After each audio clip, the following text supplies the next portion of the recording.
Bismillahirrahmanirrahim. Assalamualaikum warahmatullahi wabarakatuh. Pada kesempatan kali ini, kita kembali membahas mengenai pengendalian mutu.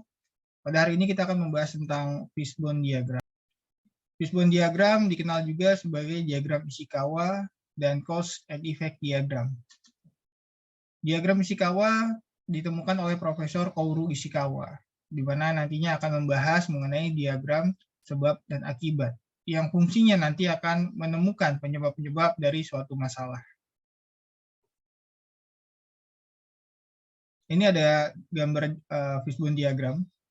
Ada sebab-sebab, di sini ada lingkungan, material, manusia, metode, mesin yang akan menunjukkan akibat dari sebab-sebab yang ada di sini. Ini adalah contoh dari fishbone. Di sini ada sebab-sebab, ada metode, ada alat, ada manusia, di mana nantinya akan menunjukkan akibat yang terjadi. Di sini contohnya alat, ada komputer sering hang. Lalu kenapa komputer sering hang? Oh, ternyata overload. Kenapa overload? Oh, ternyata kapasitas kecil dan pasien banyak, kapasitas komputer maksudnya. Lalu kenapa bisa seperti ini? Oh, ternyata beli tidak sesuai spek yang dianjurkan. Ini baru alat. Lalu ada juga nanti manusia dan metode, yang akhirnya akan menunjukkan akibatnya menurunkan lama waktu pelayanan di loket radiologi.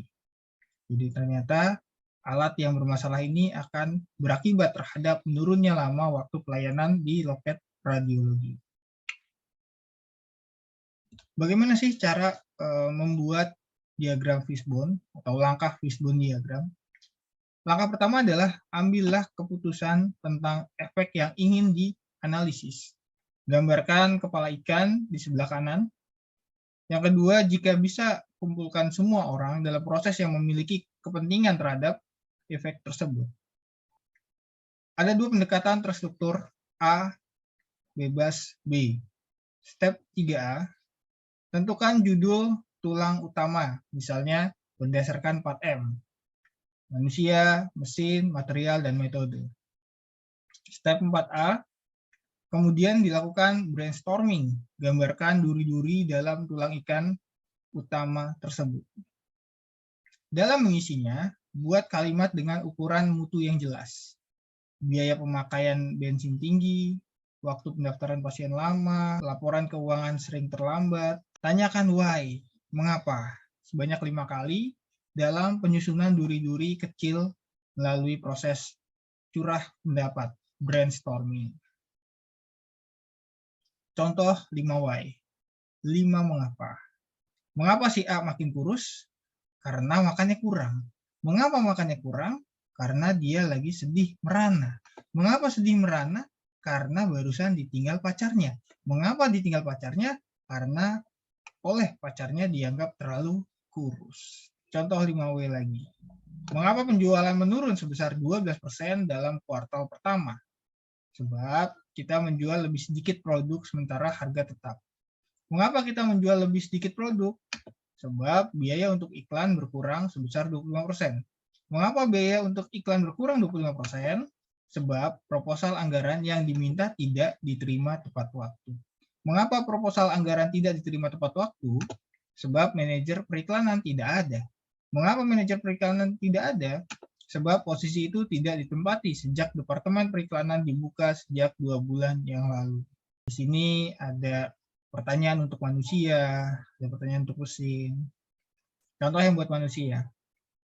Apakah bekerja mengikuti standar? Ini pertanyaan-pertanyaan yang bisa kita tanyakan ketika kita ingin menggali informasi terhadap diagram fishbone.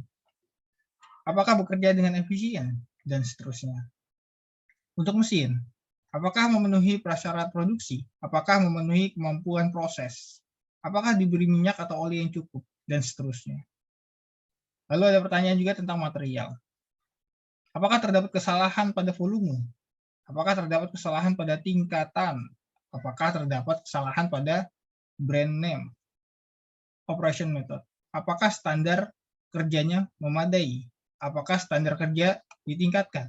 Apakah tersedia metode yang aman, dan seterusnya. Lalu pertanyaan-pertanyaan tadi selanjutnya dibuat diagram fishbone seperti ini.